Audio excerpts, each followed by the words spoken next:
अस्सलाम वालेकुम जी फ्रेंड्स। आज का जो हमारा टॉपिक है वो है केमिकल वेपर डेपोजिशन यानी कि CVD इन ICA इंटीग्रेटेड फैब्रिकेशन है। हम लोगों ने एक सीरीज स्टार्ट की हुई है इलेक्ट्रॉनिक्स 2 की।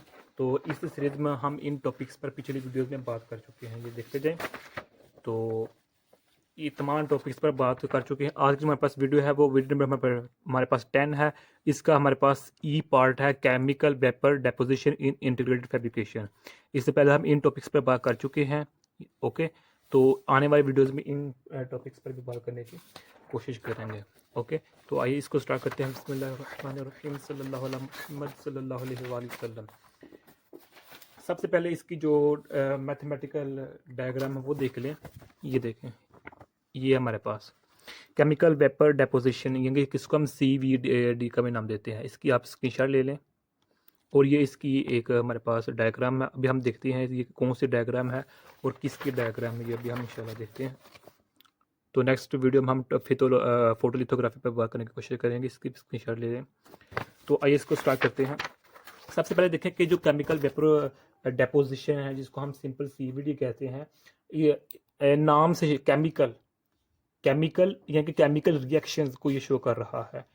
ओके, कि इसमें अच्छा वेपर यानी कि गैसियस फॉर्म ऑफ डोपेंट की जो हमारे पास गैसियस फॉर्म और डेपोजिशन मतलब यानी कि फेवर के ऊपर जो हमारे पास है गैसियस फॉर्म को सॉलिड फॉर्म में कन्वर्ट कर देना। यानी कि मतलब क्या हुआ, केमिकल वेपर डेपोजिशन वो ऐसा प्रोसेस है जिसमें गैसियस मॉलिक्यूल्स को सॉलिड फॉर्म में सबस्ट्रेट पर यानी कि फेवर पर तह जमाने के अमल को हम कहते हैं केमिकल वेपर डेपोजिशन, जैसा हमारे नाम से श्योर है। अगर हम बात करें कि जो मेरे पास फिजिकल वेपर डेपोजिशन क्या था, वो हालांकि वो हमारा टॉपिक नहीं है, लेकिन उससे हमें डिफरेंस का पता होना चाहिए कि फिजिकल में हम मटेरियल को वेपोराइज करते थे, लेकिन अभी इधर हमारे पास वेपोराइजेशन का कंसेप्ट नहीं है। इधर हमारे पास केमिकल रिएक्शन इन्वॉल्व हो रहा है। ओके, तो अब एक पहले आप पिक्चर देखें ताकि तो कुछ आइडिया हो जाए हमें।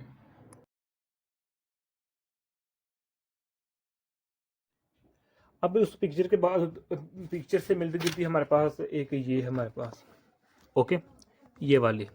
अब इसको समझने से पहले हमें बात पता होना चाहिए कि जो केमिकल वेपर डेपोजिशन है इसका जो, बल्कि ये लिखा हुआ है डेफिनेशन, ये देखें। At various stages of device fabrication thin films of dielectrics semiconductors and metals, यानी कि डाइलेक्ट्रिक्स सेमीकंडक्टर्स एंड मेटल्स यानी तीनों चीज़ों को ये फॉर्म करता है ऑन दी फेवर, कि फेवर की सरफेस पर ये थिन फिल्म बनाने के लिए केमिकल वेपोराइजेशन बहुत इंपॉर्टेंट है देन पैटर्न एंड एचिड।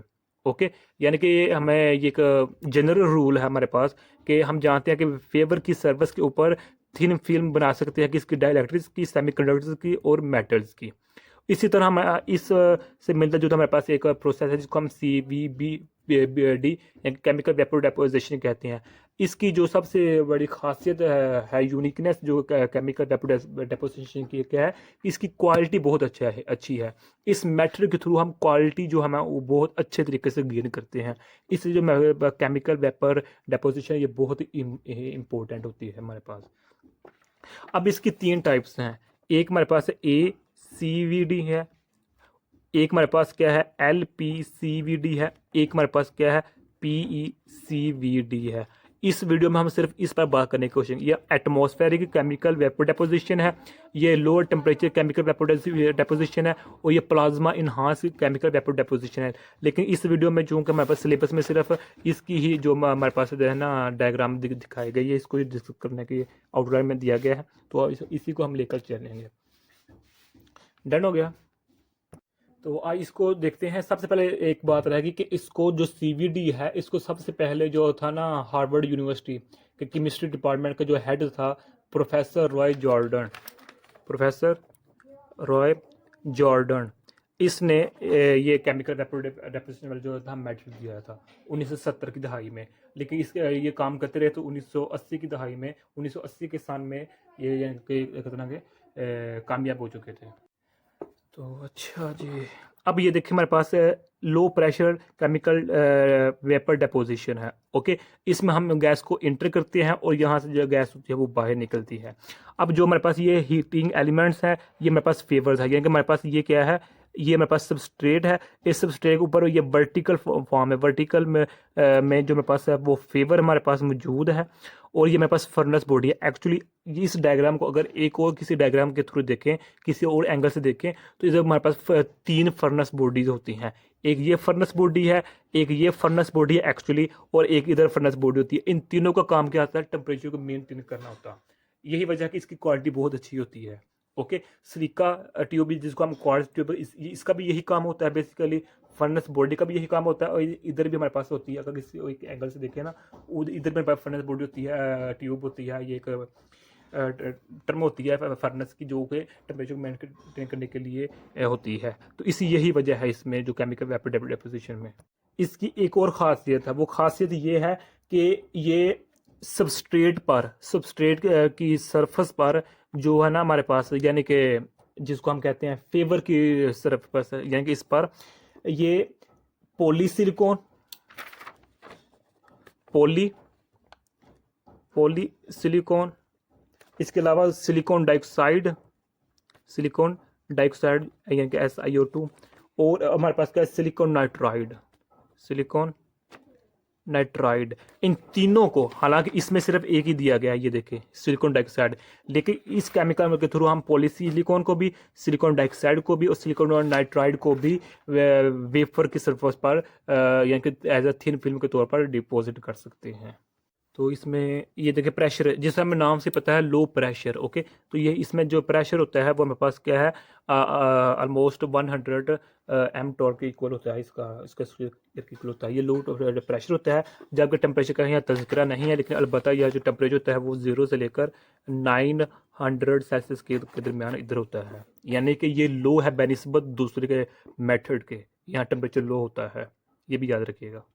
ओके, तो अगर इसका हम बात करेंगे कि इसका जो क्या नाम है एडवांटेज, इसके फ़ायदे क्या है, इसके फ़ायदे यही है कि ये एक्सीलेंट यूनिफॉर्मली होता है। ये यानी कि इसकी यूनिकनेस बहुत ज़्यादा होती है कि ये थिन फिल्म को सबस्ट्रेट की यानी कि फेवर की जो है सरफेस पर थिन फिल्म को जमाने के लिए, तय जमाने के लिए ये बहुत एक्सीलेंट यूनिफॉर्मली में वर्क करता है। और इसकी एक ये एबिलिटी है कि अगर फेवर का जो डायमीटर है, अगर वो उसका सरफेस इंक्रीज भी कर जाए, फिर भी ये जो मेथड है ये यानी कि बहुत अच्छा तरीके से वर्क करता है। और इसमें जो तीसरी खासियत बात वो ये है कि ये लो प्रेशर पर वर्क करता है। ओके, तो अब यही हमारे पास इसमें आगे भी आई थिंक यही चीज़ें लिखी हुई हैं। बस ये देखें, इसमें वो बातें मैंने एक दो जो ये यहाँ लिखी हुई है मैंने बता दिया आप लोगों को। ये देखें सिलिकॉन नाइट्राइड, ये बता दिया मैंने आपको, पॉलीक्रिस्टलाइन। और इसके अलावा ये है ये भी इसका एक फ़ायदा ये भी है कि सिंगल क्रिस्ट ग्रोथ की में भी ये बहुत इंपॉर्टेंट होती है। ओके, यानी कि जो मेरे पास ये होता है ना सिंगल क्रिस्ट ग्रोथ, इसकी ग्रोथ में को इंक्रीज करने में जो मेरे पास ये CVD मेथड है ये इंपॉर्टेंट होता है। अच्छा, इसका एक एडवांटेजेस भी है। एडवांटेज इसका ये है, डिसएडवांटेज का इसमें नुकसान ये है कि इस केमिकल प्रोसेस के दौरान जो है ना आग भी लग सकती है। ये सिर्फ एक इसका डिसएडवांटेज है, बाकी इसके फ़ायदे ज़्यादा हैं। बाकी जो मेरे पास है ना पहली टाइप यानी कि एटमॉस्फेरिक, और थर्ड टाइप प्लाज्मा, उसको हम डिस्कस नहीं कर रहे। ओके, तो वो इस क्योंकि हमारे आउटलाइन में वो मौजूद ही नहीं है।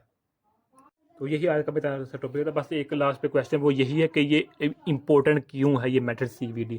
वो इसलिए मेथड है क्योंकि जो ये टेक्निक है ये इनेबल करती है कि प्योर एंड यूनिफॉर्म मेटल या फिर सेमीकंडक्टर या फिर जो हमारे पास है डाइइलेक्ट्रिक, उसकी प्योर फॉर्म को डेपोजिट कर देता है, थिन फिल्म को डेपोजिट कर देता है फेवर की सरफेस पर प्योर फॉर्म में, यूनिफॉर्म फॉर्म में।